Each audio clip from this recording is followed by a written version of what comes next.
Municipal ఎన్నికలు నిర్వహించాలని చెప్పి రాష్ట్ర ప్రభుత్వ నిర్ణయాన్ని వ్యతిరేకిస్తూ బీసీ జేఏసీ ఆధ్వర్యంలో తెలంగాణ రాష్ట్ర వ్యాప్తంగా ఎక్కడికక్కడ అన్ని నియోజకవర్గాలు, మండల కేంద్రాలు, జిల్లా కేంద్రాల్లో పెద్ద ఎత్తున నిరసన కార్యక్రమాలు చేపట్టడం జరిగింది.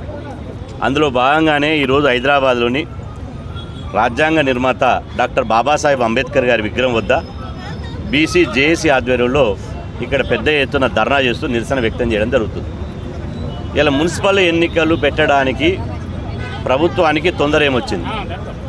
42% రిజర్వేషన్లు హామీని విస్మరించి 42% రిజర్వేషన్లు అమలు చేసిన తర్వాతనే ఎన్నికలు నిర్వహిస్తామని రాష్ట్ర ముఖ్యమంత్రి రేవంత్ రెడ్డి గారు ప్రకటించి ఇప్పుడు దొంగచాటుగా దొడ్డిదారిన ఇలా హడావిడిగా సంక్రాంతి పండుగ సెలవులను ఉపయోగించుకొని మున్సిపల్ ఎన్నికలు పెట్టాల్సినటువంటి అవసరం ఏమొచ్చింది?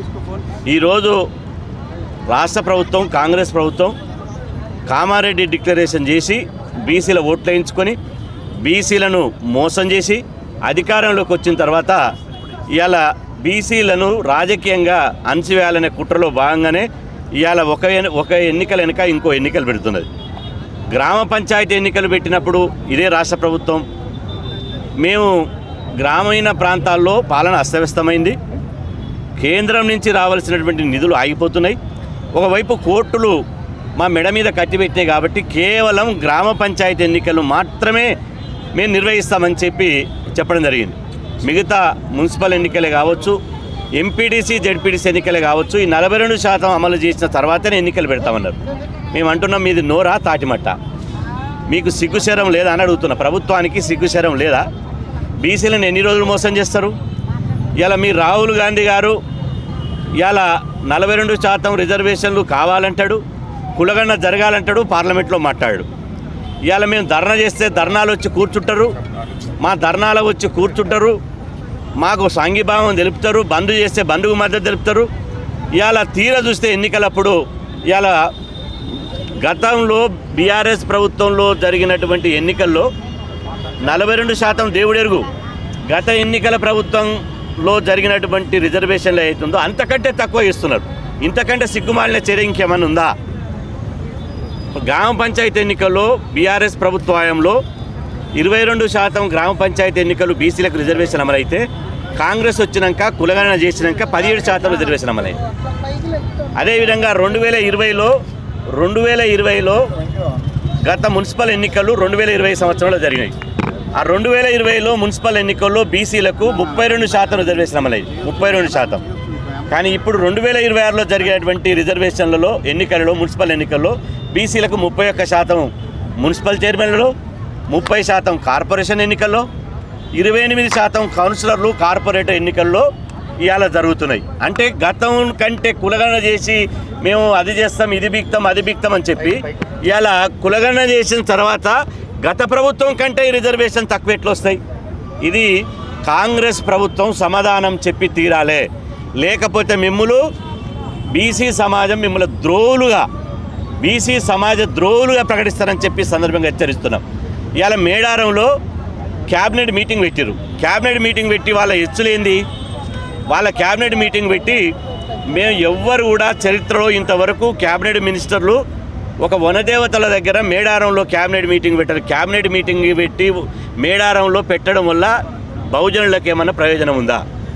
బహుజనుల దేవతలు సమ్మక్క సారక్క దగ్గర మీరు క్యాబినెట్ మీటింగ్ పెట్టి బీసీ, ఎస్సీ, ఎస్టీల కోసం ఒక్క నిర్ణయం అయినా తీసుకురా. క్యాబినెట్లో మేడారంలో మీరు క్యాబినెట్ సమావేశం పెట్టి ఒక్క నిర్ణయం అయినా బీసీ, ఎస్సీ, ఎస్టీల కోసం తీసుకున్నారా?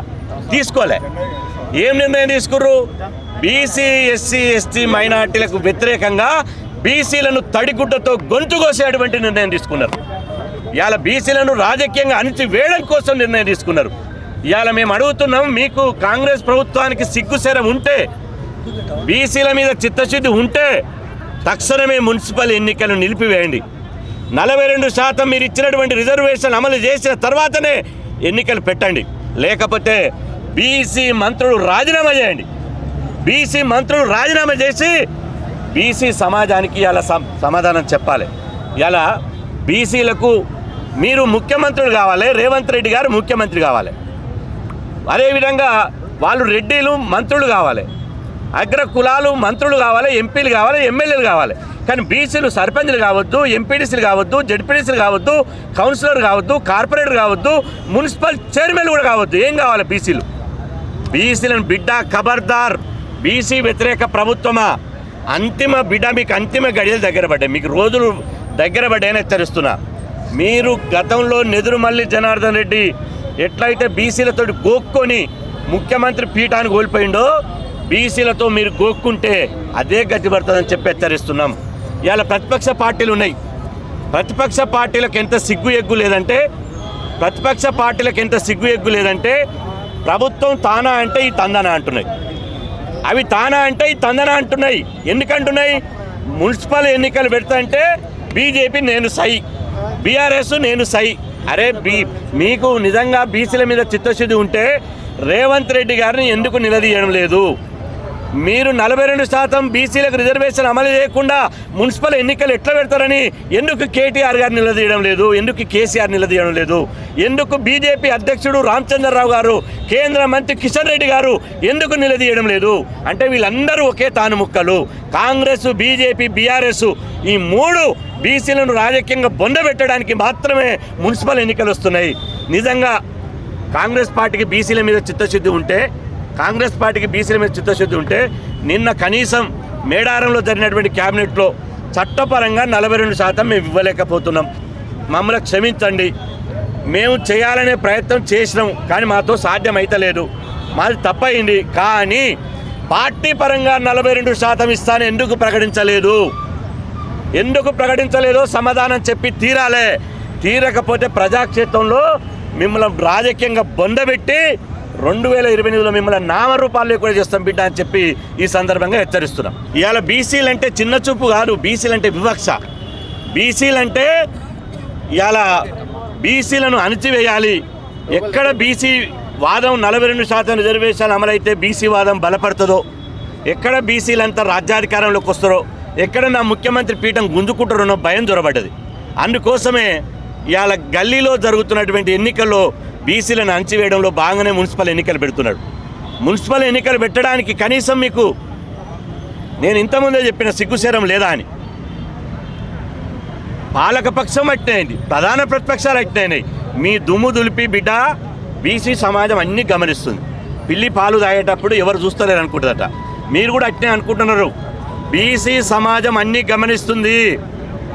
ఇవాళ అన్నీ మేము గమనిస్తున్నాం. మిమ్మల్ని సమయం వచ్చినప్పుడు, సందర్భం వచ్చినప్పుడు వెంటాడి ఓటు అనే ఆయుధంతో మిమ్మల్ని రాజకీయంగా బొందబెట్టకపోతే ఇవాళ మేము బీసీ సమాజమే కాదని చెప్పి సందర్భంగా మీకు తెలియజేస్తాడు. రాహుల్ గాంధీ గారు ఎందుకు నోరు మూసుకున్నాడు? రాహుల్ గాంధీ గారికి తెలంగాణలో జరిగేది తెలుస్తలేదా? రాహుల్ గాంధీ గారికి ఇవాళ ఎక్కడ దాచుకున్నాడు? నేను కులగణన చేయాలి, ఎవరి వాటా వాళ్ళకి రావాలన్నటువంటి రాహుల్ గాంధీ హైదరాబాద్లో మెస్సీ అనే ఒక క్రీడాకారుడు వచ్చి ఆట ఆడితే రాహుల్ గాంధీ గారు వచ్చి చూసిపోయాడు. మరి ఇక్కడ బీసీలకు ఇంత అన్యాయం జరుగుతుంటే రాహుల్ గాంధీ గారు ఎందుకు రాడు? ఎడ దాచుకున్నాడు? ఏ పొక్కలమన్నాడు? రాహుల్ గాంధీ గారు బీసీలను ఎన్నిసార్లు మోసం చేస్తాడు బిడ్డ? నెహ్రూ కాంగ్రెస్ మోసం చేసిందన్నారు. మరి రాహుల్ గాంధీ కాంగ్రెస్ ఏం చేస్తుంది? ఈ రేవంత్ రెడ్డి ఇంత అన్యాయంగా పచ్చిగా బీసీలకు మోసం చేస్తే ఇవాళ ధృతరాష్ట్రం లెక్క కళ్ళకు గంతలు కట్టుకున్నాడా? ఇవాళ మమ్మల్ని బీసీలను మోసం చేసి దగా చేసినందుకు మీకు ప్రతిఫలాన్ని త్వరలో చూపిస్తామని చెప్పి హెచ్చరిస్తున్నా. ఈ ఉద్యమాన్ని ఆపేది లేదు. ఎట్టి పరిస్థితుల్లో తెలంగాణ మొత్తం అగ్నిజ్వాలై, తెలంగాణ అంతా మిమ్మల్ని అగ్గి రాజేసి ప్రజాస్వామ్యబద్ధంగా, చట్టబద్ధంగా బీసీ సమాజం ముందు మిమ్మల్ని దోషిగా నిలబెడతామని చెప్పి హెచ్చరిస్తున్నా.